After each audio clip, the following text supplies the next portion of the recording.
ये भी जी मई जून 2023 का वेरिएंट 12 का क्वेश्चन है और इसमें वर्टिकली पोलराइज लाइट मैंने पहले भी आपको बताया था कि वो ऐसी होती है, ठीक है। आई नॉट हिट करती है और यहाँ से जो चीज़ बाहर आएगी वो पहले मालूम करनी है, क्योंकि ये कह रहा है कि 45 के एंगल पे फ़िल्टर लगा हुआ है। फिर इसने कहा है कि फिर दूसरा फ़िल्टर जो है वो हॉरिजॉन्टल है, यानी इसकी जो सारे मॉलिक्यूल्स की चेन है वो इसमें हॉरिजॉन्टल है। तो इसके बाद जो इंटेंसिटी मिलेगी वो मालूम करनी है।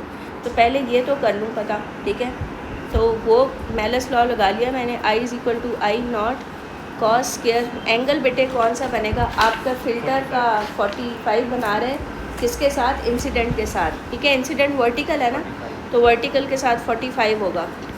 तो यहाँ से जी कॉस 1/2 आ रहा है, तो ये आई नॉट 1/2 ये आपकी ये इंटेंसिटी आ गई जो इधर होगी, ठीक है। एक मिनट मैं ये इसको ड्रॉ कर देती हूँ यहाँ पे, ताकि ज़रा देखिएगा, इधर नज़रें रखिएगा।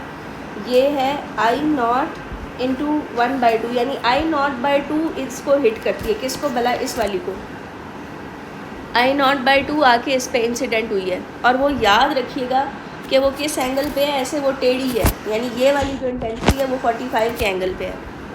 अब नेक्स्ट वाला जो फ़िल्टर है वो हॉरिजॉन्टल पड़ा हुआ है, और उसमें से जो निकलने वाली इंटेंसिटी या आई प्राइम वो आपने मालूम करनी है। तो लें जी, मेलस लॉ आई प्राइम बराबर है incident intensity I not by 2 ने इंसिडेंट हुई है ना उसके ऊपर। अब कॉस स्क्वायर एंगल कौन सा होगा बेटे, ये हॉरिजॉन्टल पड़ी हुई है, वो पीछे 45 के एंगल पे है।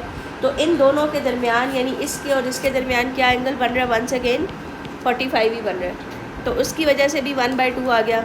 तो आई नॉट बाई 4 आपकी इंटेंसिटी होगी जो बाहर निकलेगी, जो कि बी पार्ट है।